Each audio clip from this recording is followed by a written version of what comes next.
Eh sì, benissimo. Intanto mettendo il brano di Sasà Giordano in coppia con Manuel Perrella Cand Paté, qua abbiamo proprio l'artista Manuel Perrella che vuole salutarvi. Lo facciamo parlare ai microfoni, che ne dite voi?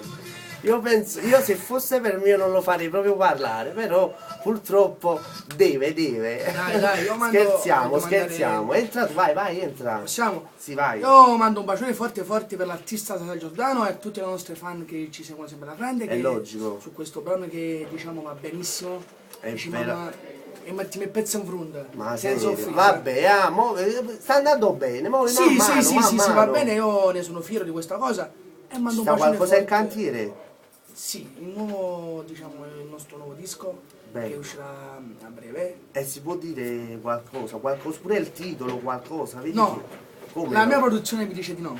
La tua produzione dice, ma almeno il titolo però, Il titolo no. No, il titolo Diciamo no. l'abbiamo fatto con la Magma Record Bella. dell'artista Dino Costa, che io mando un bacione Grande. forte a lui e alla sua stimata famiglia. Un saluto a Dino, anche da parte mia.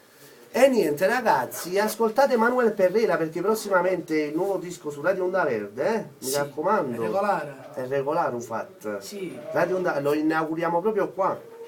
A posto. Manuel Perrella saluta le tue fan e non lo so, che gli Un vuoi bacione dire forte qualcosa? alle mie fan e seguitemi sempre alla grande. Un bacione forte anche a Faro Michelo Napolitana.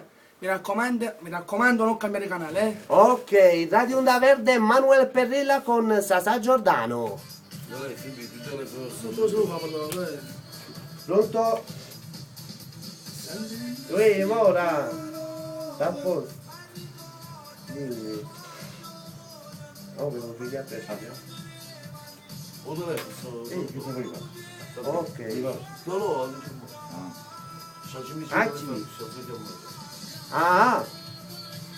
Ah! Come vediamo? Pronto? Pronto? Pronto?